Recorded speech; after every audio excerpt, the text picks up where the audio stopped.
Hello viewers, আশা করছি আপনারা সবাই ভালো আছেন। আজকে আমি লইয়া আইছি এসি কিরকম রিসেট করতে লাগে। এসি আপনি ঘরেও করতে পারবা রিসেট। আছে না এসির ঠান্ডা হয় না, জ্বর হয় না, গরম হয় না। তো কোনো সময় হয় না বাচ্চারা বইয়া এসির যে সুইচ আছে সুইচের মধ্যে টিপি করলো, এসির যে সিস্টেম সেটিং থাকে ও সেটিংটা আউট হয়ে যায়।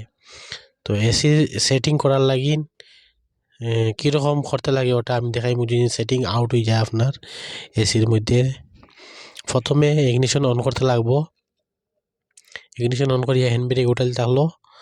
আর আপনার যদি অটোমেটিক গাড়ি হয়, এটি গাড়ি, তাহলে আপনার পিত থাকবো। আর ম্যানুয়াল যদি নয় গাড়ি, ম্যানুয়াল গাড়ি হইলে আপনার গাড়ি নিউট্রাল থাকলো। তো চলেন আমি দেখাইম কীরকম ওটা রিসেট মারতে লাগে। ওই দিন প্রথমে আমি এসি চালাইছি, এসি হাইট আছে, হাইট দিয়েছি, অফ করে দিয়েছি। আমরা এসি ঠিক আছে, ব্লোয়ার ওলার সব চলে, মোটর সব চলে, এসির ফ্যান চলে। চলেন আমি রিসেট ওটা কীরকম মারতে লাগে ওটা আমি দেখাই দিই।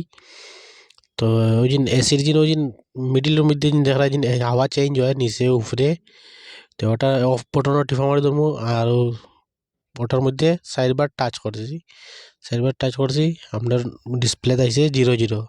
আমরা 0 0 আইছে যখন, তো এসির মধ্যে কোনো প্রবলেম নাই।